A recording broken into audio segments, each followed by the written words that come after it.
तो दोस्तों, मुख्यमंत्री नीतीश कुमार ने जिस गृह विभाग को पिछले 20 सालों से अपने पास रखा, आखिर उन्होंने उसे बीजेपी के खाते में क्यों दे दिया?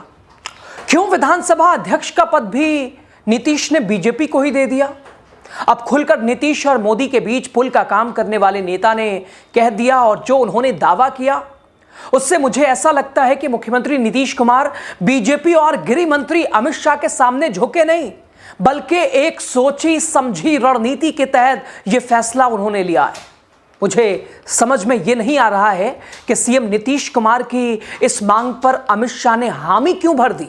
नमस्कार, खबर मामला माजरा क्या है सब कुछ आपको बताएंगे। आप द राजनीति का विशेष सेगमेंट देख रहे हैं, मैं हूं आपके साथ यासूब रजा। दोस्तों, भले ही कोई कुछ कहे, राजनीति की दुनिया में 74 साल की उम्र के बाद भी, बिगड़ती सेहत के बाद भी सबसे बड़े वाले खिलाड़ी तो मुख्यमंत्री नीतीश कुमार है। जी हां, 126 विधायक उनके साथ हैं। यह दावा करके लगता है कि नीतीश ने अमित शाह को डरा ही दिया है। और दोस्तों, साथ ही ना चाहते हुए भी उन्होंने अपनी उस मांग पर हामी भरवा ली, जिस पर अमित शाह अगर सियासत के पटल पर सामान्य स्थिति होती तो वो कभी नहीं हामी भरते। दोस्तों, आपको याद तो होगा, बिहार विधानसभा चुनाव से बार बार अमित शाह से ये पूछा गया था, क्या नीतीश कुमार एनडीए से सीएम पद का चेहरा है?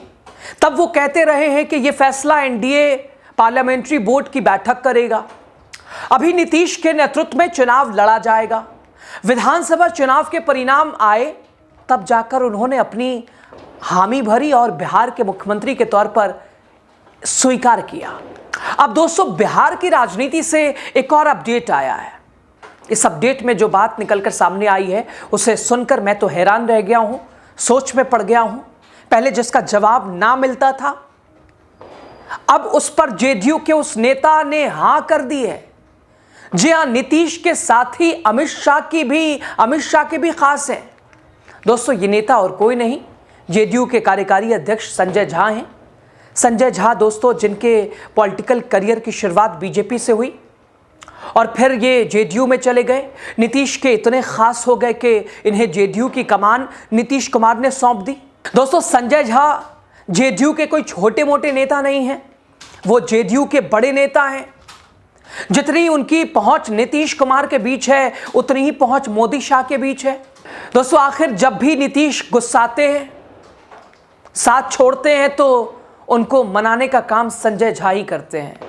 संजय झा के बारे में यह कहा जाता है कि उन्हीं के कहने पर नीतीश कुमार ने महागठबंधन का साथ छोड़कर एनडीए का साथ पकड़ा, एनडीए के साथ आए। नीतीश कुमार को पलटी मारने के लिए उकसाने वाले में संजय झा का नाम सबसे आगे है। अब इन्हीं संजय झा ने एक बड़ा दावा किया है। यह दावा नीतीश कुमार के बेटे निशांत कुमार को लेकर किया गया है, और इसी वजह से कहा जा रहा है कि बिहार के मुख्यमंत्री नीतीश कुमार के इकलौते बेटे निशांत कुमार के सक्रिय राजनीति में आ रहे हैं। क्या वो सक्रिय हो रहे हैं राजनीति में? दरअसल दोस्तों, 5 दिसंबर को जेडीयू के सांसद संजय झा ने साफ साफ कहा कि पार्टी के लोग, शुभचिंतक और समर्थक सब चाहते हैं कि निशांत जी आए, पार्टी के लिए काम करें। खास बात यह है कि यह बयान खुद निशांत कुमार की मौजूदगी में दिया गया। तो क्या माना जाए, नीतीश कुमार ने अपने बेटे निशांत कुमार की राजनीति में एंट्री करवाने की इजाजत दे दी है और हरी झंडी दिखा दी है। दोस्तों, निशांत कुमार की सक्रिय राजनीति में एंट्री करने से बिहार की राजनीति पूरी तरह बदल जाएगी। बीजेपी की ख्वाहिश जो ये है कि उनकी पार्टी से कोई कभी मुख्यमंत्री बने, वो तो निशांत के आने से भरभराकर टूट जाएगा। सारे सपने अधूरे रह जाएंगे। इसके साथ ही जेडीयू के सियासी अस्तित्व पर मंडराता खतरा भी खत्म हो जाएगा। लेकिन सवाल ये कि अगर निशांत कुमार की सक्रिय राजनीति में वो आते हैं, तो बिहार क्या इस सरकार में भी उनकी एंट्री हो जाएगी?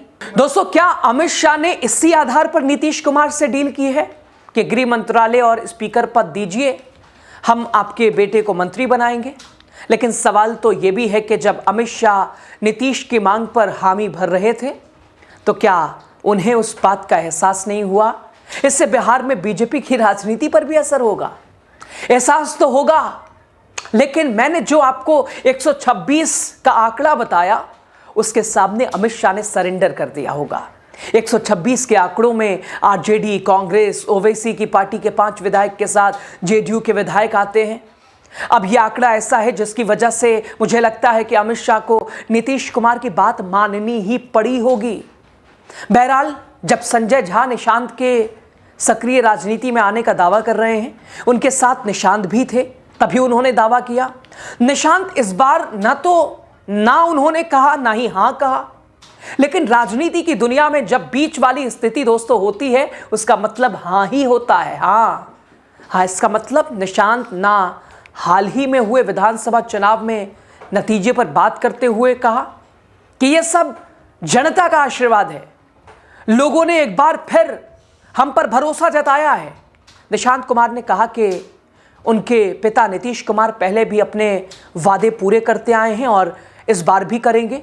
बता दें कि एनडीए ने नीतीश कुमार को ही मुख्यमंत्री का चेहरा बनाकर चुनाव लड़ा था और गठबंधन को 234 में से 202 सीटें मिली। जेडीयू ने 101 सीटों पर चुनाव लड़ा था, 85 सीटें हासिल की। निशांत कुमार की सियासत में एंट्री पर संजय झा ने कहा कि पार्टी के लोग, पार्टी के शुभचिंतक, पार्टी के समर्थक, पार्टी में मौजूद हर शख्स चाहता है निशांत जी आए, पार्टी के लिए काम करें।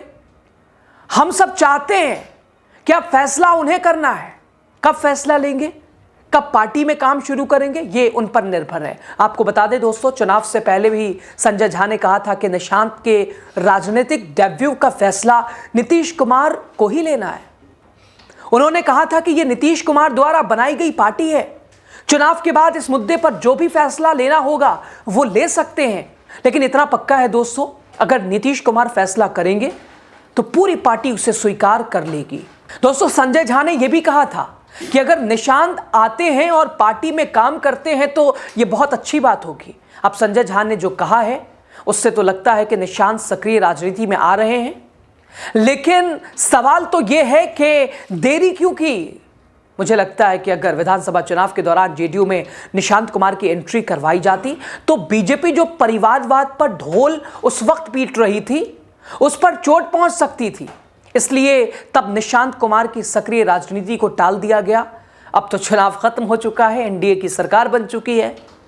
अब अगर निशांत कुमार की राजनीति में एंट्री निशांत करते हैं तो इससे एनडीए की राजनीति को नुकसान नहीं होगा।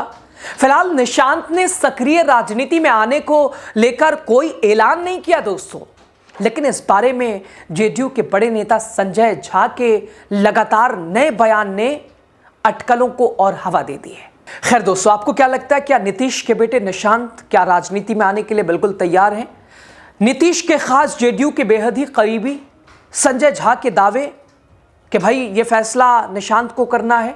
सबसे बड़ा सवाल, करना तो है ही, आज ना कल करना, लेकिन कब? खैर ये सवाल भी आप पे छोड़ते हैं। आपको क्या लगता है, क्या निशांत राजनीति में आएंगे तो कब आएंगे? आना चाहिए या नहीं आना चाहिए? बताइए, कमेंट कीजिए। खबर पे आपकी राय ज़्यादा ज़रूरी है दोस्तों। बहुत शुक्रिया आपका।